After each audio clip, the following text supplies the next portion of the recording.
Et donc, quel résultat sur ce sujet-là? Donc passons à la partie 1. J'ai pris plus de temps que prévu sur l'intro. J'en ai conscience, donc c'est pas foutu.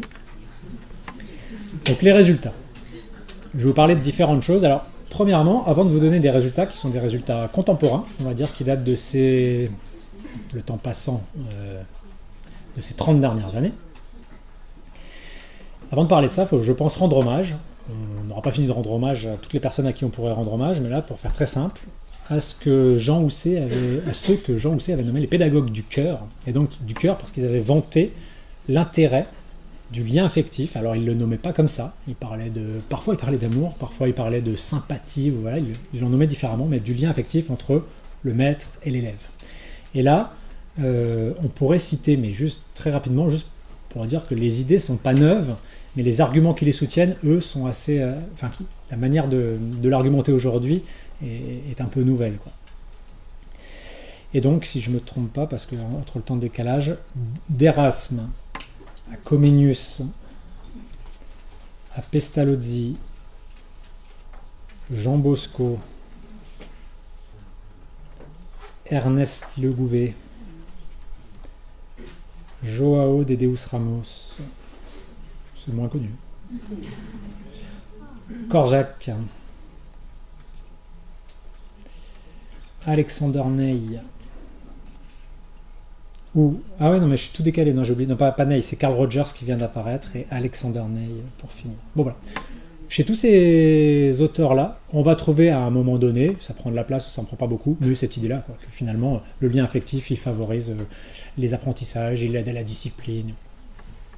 Donc, gardons ça en tête quand même, là, on ne dit pas des choses très nouvelles. Une manière de tester empiriquement cette idée, c'est pas la meilleure de mon point de vue, mais c'est de demander aux élèves ce qu'ils en pensent. Là, c'est juste une citation qui vient de l'ouvrage qui avait été édité par Guénaud pour les éditions France Culture, où il avait recueilli des lettres, des témoignages, on parlait du prof qu'on avait eu, je ne sais plus, il y a 25 ou 30 ans. Et là, c'en est un de témoignage 25 ou 30 ans après, quelqu'un qui s'exprime comme ça en disant pour tout ça, pour cette carte, pour ce compas, pour ces découvertes, pour cet amour que vous nous avez porté, je vous garderai toujours dans mon cœur. Donc, c'est des personnes qui s'adressent à leurs anciens enseignants. Bon, ça c'est pas une enquête. Si on regarde les enquêtes, est-ce qu'elles vont dans le sens de ça? Des enquêtes sur le sujet, il y en a plein. Et il y a même tout un champ d'études qui porte sur cette question-là. C'est quoi un bon enseignant? Mais c'est quoi un bon enseignant selon les élèves, selon les enseignants, selon la famille, selon ci, selon ça. Du côté des élèves, là, je vous ai cité 2 études, mais il y en a d'autres. Elles sont très consensuelles. Un bon enseignant, c'est plein de choses. Alors eux, là, je les ai mis, ces 2-là. La première, elle a été réalisée dans la fin des années 80 à Trinidad et Tobago. Donc des élèves, ça n'a rien à voir. Et la deuxième, aux Pays-Bas. Et on va en trouver dans plein de pays, et ça donne régulièrement la même chose, hein.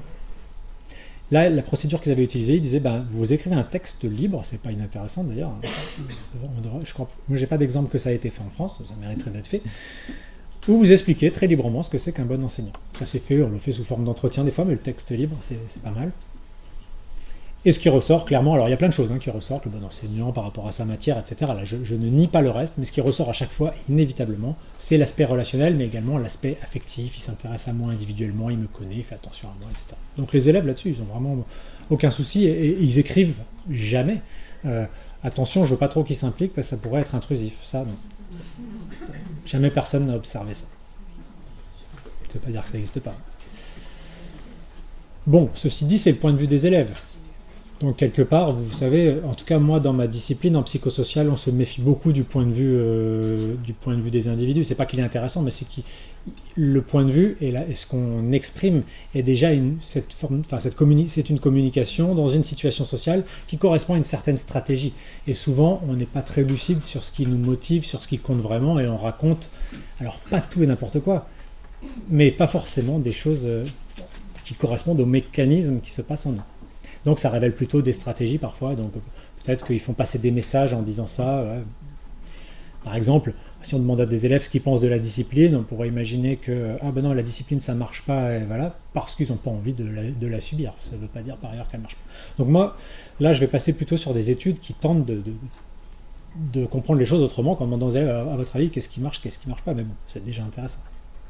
Et là, on ne peut pas ne pas évoquer, parce qu'aujourd'hui c'est très connu, les travaux de John Hattie, qui est en Australie, et qui, avant même de publier son célèbre ouvrage, qui a été réédité, etc., et qui apparaîtra à diapo d'après, qui avait commencé, mais tous ses travaux portent là-dessus. En fait, lui, il s'est spécialisé là-dedans, il ne monte pas d'enquête lui-même, il s'est spécialisé dans l'analyse des études menées par les autres, mais même pas des études menées par les autres, il s'est spécialisé dans l'analyse des méta-analyses réalisées par les autres. Alors ça veut dire quoi? Ça veut dire qu'aujourd'hui, dans le monde entier, depuis 50 ans, il y a tellement d'enquêtes sur les apprentissages scolaires, il y en a des centaines de milliers, que certains, du coup, sur des sujets, font des méta-analyses. Ils disent, ben voilà, moi je m'intéresse à tel facteur d'apprentissage et je vais regarder toutes les études qui ont été faites là-dessus et qu'est-ce que ça donne. Ça c'est une méta-analyse. Et lui, il regarde l'ensemble des méta-analyses qui sont réalisées. Et dans le bouquin qu'il publie ensuite en 2008, il y a presque 1000 méta-analyses qui sont passées en crible. Vous voyez, ça représente au final des enquêtes qui ont été faites. Alors peut-être des fois plusieurs enquêtes sont faites dans les mêmes établissements et des élèves sont repassés dans plusieurs enquêtes. Mais en brut, comme ça fait 250 millions d'élèves sur lesquels sont basés les résultats qu'il nous propose. Et en 2003, il avait déjà commencé ce travail-là, et il nous dit, en gros, les facteurs de réussite scolaire, si on les classe par type de facteur, là vous voyez, dans 50% des cas, c'est lié aux caractéristiques de l'élève, personnalité, caractéristiques psychologiques, mais quotient intellectuel, taille de l'élève, encore que la taille, pas sûr. Taille du cerveau. Pardon ? Taille du cerveau. Ouais, non, je disais la taille, je blaguais, mais taille du cerveau, pourquoi pas. Il y a une légère corrélation entre la taille du cerveau et l'intelligence, semble-t-il, mais c'est assez léger. Chez les éléphants, c'est pas très... Non, pour une espèce, voilà. En tout cas, entre l'épaisseur du cortex sur ça. En tout cas, ce qu'on voit ici qui est assez saisissant, c'est que vous voyez les parts de camembert là, à la maison, enfin, en famille, avec les pères à l'école ou principal, ça doit être principal, j'ai un doute là tout d'un coup, est-ce que c'est pas... C'est que les anglophones peuvent nous aider, il ne s'agit pas quand même du principal de l'établissement scolaire. Je sais plus, excusez-moi, c'est pas grave, j'irai vérifier. Non, ce qui est saisissant dès ces premiers travaux, là, donc au début des années 2000, c'est le rôle de l'enseignant en fait. Et 30% de la réussite des élèves, 30% des variations de réussite peuvent s'expliquer par l'enseignant. C'est pratique. Ce qui est super impressionnant quand il sort ces résultats, c'est que ça remet la famille et les copains dans un rôle mineur en comparaison de l'enseignant. C'est à la fois sympathique pour l'enseignant, mais en même temps, ça met un peu la pression. Ça reste très général. Dans son bouquin, donc je passe à la diapo suivante, il va beaucoup plus loin que ça, puisqu'il ne regarde plus que les secteurs, mais il va analyser, selon les versions du bouquin, il analyse de plus en plus de facteurs. Au début, il y en a 138 dans la première version. Et puis après, si je ne me trompe pas, il finit par en avoir pratiquement 200. Et il classe tous ces facteurs. Donc là, ce que vous voyez, c'est une traduction française qui ne correspond pas du tout aux 138 facteurs. Il y en a juste quelques-uns qui ont été ramenés ici. Donc ça ne respecte pas exactement son ordre, etc. C'est un exemple tiré de son bouquin qui nous montre, alors ce que vous voyez en haut, c'est les facteurs qui ont une influence très forte sur la réussite. Et ce que vous voyez en bas de l'autre côté, là, trop de télévision, redoublement, longues vacances d'été, on va se dispenser de commenter parce que là c'est vraiment n'importe quoi. On va pas ouvrir ce genre de brèche. Non, par contre, redoublement, trop de télévision, ça veut dire influence négative sur les apprentissages. Ce que vous voyez au sommet de cette présentation-là, c'est les feedbacks par l'enseignant, donc c'est les retours qu'il fait sur les différents feedbacks sur l'appropriation du savoir par l'élève. Et en deuxième dans cette classification, mais en fait c'est le troisième de ces facteurs liés à l'enseignant, c'est la relation enseignant-élève. Alors comment c'est marqué ici ? Relation de confiance. Alors là, il parle que de relation de confiance, lui il est assez prudent, sauf qu'en fait, pour obtenir ces résultats-là, il se base en particulier sur une méta-analyse qui est faite par un Américain qui s'appelle Cornelius White, que je connais très bien cette méta-analyse, et qui n'est pas du tout, qui ne parle pas de relation de confiance, mais qui parle bien de lien empathique et de relation affective. Donc lui, il en parle de manière un peu plus convenable, on va dire, en tout cas. Ou alors peut-être que c'est la traduction française. Et je ne sais plus, je crois qu'il dit...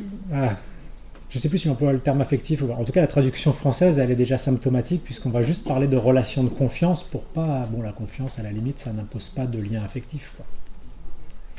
Moi, j'ai confiance dans mon buraliste parce que j'ai l'impression que 2 fois j'ai oublié la monnaie et il m'a rappelé pour me la rendre. Donc, j'ai confiance. Mais c'est pas très affectif. Donc en tout cas, ces travaux-là sont vraiment imposants aujourd'hui, tout le monde les commente, il y a des discussions méthodologiques évidemment. On ne va pas en rester là. Là, je vous présente justement une méta-analyse qui n'existait pas à l'époque où John Hattie sort son bouquin, qui est réalisée par des Hollandais, des spécialistes du sujet, des gens qui publient beaucoup là-dessus. Et là, ils font une méta-analyse, on est en 2011, depuis ça augmente, mais en 2011, ils étudient une centaine d'études qui portent sur la relation affective entre prof et élève.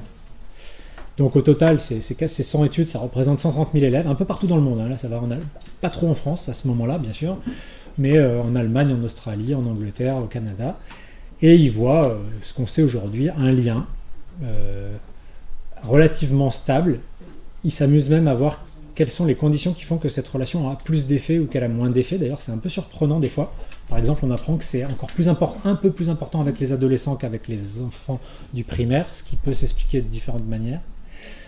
En tout cas, ce qu'ils voient, c'est que des relations affectives, des relations faites de chaleur affective, d'ouverture, ils ont tout un tas de manières de la définir, on y revient, favorisent l'implication et la réussite, et d'ailleurs favorisent la réussite parce qu'elle favorise l'implication. La réussite, c'est bien sûr la somme de tout un tas de choses, dont la motivation, l'implication, l'engagement, on peut en parler de différentes manières, d'une part. D'autre part, des capacités, des capacités intellectuelles. L'idée, c'est que là, ça joue plutôt sur l'aspect engagement et motivation, cette relation affective. Donc, là, on a bien des enseignants qui, par le type de relation qu'ils établissent avec leurs élèves, marquent leurs élèves. Leurs élèves sont marqués, et ça transforme un peu leur rapport aux apprentissages. Sont-ils marqués à vie ? Parce que le témoignage tout à l'heure du livre de Guénaud, là, c'est 25 ans après, là, on a quelqu'un qui est marqué à vie. Bon, ça arrive, si on cherche un peu, ça nous est tous arrivé, mais juste à par-ci, par-là. Là, il y a des études qui ne sont pas directement intéressées, pas marquées à vie, elles n'ont pas posé les choses comme ça, mais qui se sont dit, finalement, cet effet du lien à l'enseignant, on peut l'observer jusqu'à combien d'années après ? Et on a des exemples d'études, notamment sur le décrochage ou la persévérance scolaire, d'où l'intérêt de vous les présenter très rapidement ici. Ah oui, voilà, j'ai encore une inversion d'ordre à revoir. Des études qui se sont faites sur très longtemps. Prenons-en une, là, par exemple, c'est une étude américaine, encore une, qui évalue des programmes d'intervention basés sur l'idée d'attachement à l'école, l'attachement donc de lien affectif, et donc comment améliorer les relations d'attachement, on verra si c'est correct ou pas de parler comme ça, entre l'élève et l'enseignant. On essaie de favoriser ces relations, et puis on regarde si ça a des effets sur les élèves par rapport à des élèves comparables, et on les suit après pendant des années, hein. Ils quittent cette école, ils vont ailleurs, etc. Est-ce qu'on arrive à voir, parce que l'étude, en tout cas, il rapporte que des résultats de 10 ans, c'est que 10 ans après, il y a encore une différence entre les groupes qu'on compare. Bien qu'après, il y ait des parcours où tout était remélangé, si vous voulez, pour faire très simple. Il faudra aller voir dans le détail la méthode. Donc là, plus de 10 ans après, on voit des traces. Sur la réussite et sur le taux de décrochage. Là, c'est une autre enquête américaine aussi, qui était basée sur des cohortes suivies nationalement, c'est bien pratique. Par contre, du coup, on leur fait passer les questionnaires un peu moins gros parce qu'il y a tellement de choses à leur demander, qui sont suivis du 8e au 12e grade. Alors vous me corrigez, mais ça doit être l'équivalent du collège si je ne me trompe pas. Et après contrôle de plein de choses, on a vérifié tout un tas de variables comme des traits de personnalité comme l'impulsivité, mais également les compétences scolaires au départ, le soutien des parents, l'état de la famille, de tout ce que vous voulez, la fratrie, les copains. Et malgré tout ça, on voit que le fait d'être soutenu émotionnellement par l'enseignant, pareil, à définir, mais non, c'est pas le soutien émotionnel, c'est pas le soutien pédagogique, là pour le coup, c'est vraiment tout ce qui est de l'ordre relationnel, et on voit un effet plusieurs années après sur l'engagement scolaire. Donc niveau de motivation, taux de décrochage plus bas. Ce qu'on retrouve, allez, on va aller un peu plus vite, dans une autre étude, en fait, il y en a un certain nombre. Aujourd'hui, ça fait partie des facteurs extraits, comme vous le savez, ça fait partie des facteurs bien établis de risque ou de protection contre le décrochage scolaire. Ou persévérance, pour parler plus positivement. D'autres études porte pas directement sur la persévérance ou décrochage scolaire, mais porte sur des variables qui lui sont liées, comme par exemple l'estime de soi scolaire, l'attachement à l'école, le goût pour l'école, la motivation, une attitude positive envers l'école, c'est-à-dire une orientation plutôt positive vers l'école. Enfin bref, aujourd'hui c'est complètement établi ce truc-là. Un chercheur qui voudrait prendre cette idée, le contre-pied de cette idée, il serait juste ridicule. Je vais même vous présenter des études qui vont un peu plus loin, toujours plutôt dans un esprit de provocation, mais c'est quand même rigolo. Là, c'est une étude finlandaise, le modèle finlandais, je ne sais pas si vous le connaissez de près, moi pas, j'ai pas été en Finlande, mais en tout cas, les chercheurs finlandais ont observé des classes pendant les 2 premières années du primaire. Là, on revient au primaire. Et ils ont utilisé une grille d'observation qui cherche en gros à distinguer, à évaluer les comportements de soutien des enseignants. Comment l'enseignant s'y prend pour soutenir ses élèves en classe. Et cette grille, très schématiquement, elle distingue d'un côté le soutien émotionnel. Donc ça, le soutien émotionnel, pour tenter de vous le définir très rapidement, bon, ça rejoindra ce qu'on verra plus tard, c'est ce qui permet à l'autre, le soutien émotionnel, c'est ce qui renvoie à l'autre le message, un message selon lequel il est apprécié, aimé, estimé, reconnu en tant que personne. Et cette grille, elle permet donc de voir tous les comportements de l'enseignant avec chacun de ses élèves qui correspondent à du soutien émotionnel et tous les comportements de l'enseignant qui correspondent plutôt à du soutien pédagogique. Donc sur l'activité, la tâche, et là il y a toute une liste extrêmement longue de tout ce que peut faire l'enseignant pour soutenir pédagogiquement en classe ses élèves. Voilà, ça, c'est juste pour récupérer un peu d'attention. Et ce soutien pédagogique, dans leur grille, il est même distingué en 2 catégories de soutien, très classiques en psychosocial, le soutien matériel et le soutien informatif. Ici, en classe, c'est beaucoup informatif ou informationnel. Le soutien pédagogique est beaucoup du soutien informationnel. Quelles sont les infos que je donne, les messages que je renvoie, les corrections. Et ce que montre cette étude, et qui rejoint les résultats d'une autre étude qui avait déjà dit quelque chose d'un peu similaire, mais je ne vais pas vous la présenter parce que ça prendrait trop de temps, c'est que, très bien, le soutien émotionnel de l'enseignant peut être mis en lien avec la persévérance des élèves, non pas la persévérance scolaire, mais la persévérance dans les tâches, notamment quand les tâches deviennent difficiles. Là où certains disent oh, ben là c'est bon, et qu'ils se mettent à parler avec le voisin, ben là on voit que plus il y a de soutien émotionnel, plus les élèves s'accrochent quand la difficulté augmente. Ok, bah ça correspond au message que j'essaie de faire passer depuis tout à l'heure, mais ce qu'ils observent aussi et qui est assez intéressant, c'est que ce sont des chercheuses, hein, là, les Finlandaises, il y a un homme dans l'équipe, mais ces chercheuses, surtout ce qu'elles voient, c'est que le soutien matériel et informatif, donc l'ensemble du soutien pédagogique, il semble, dans leur étude, avoir des effets négatifs. C'est-à-dire qu'en fait, ce qu'elles observent, qui est un peu saisissant, c'est que plus les enseignants fournissent à un élève du soutien matériel et informatif, et moins les élèves persévèrent dans les tâches, et plus ils semblent dépendants de l'approbation des enseignants.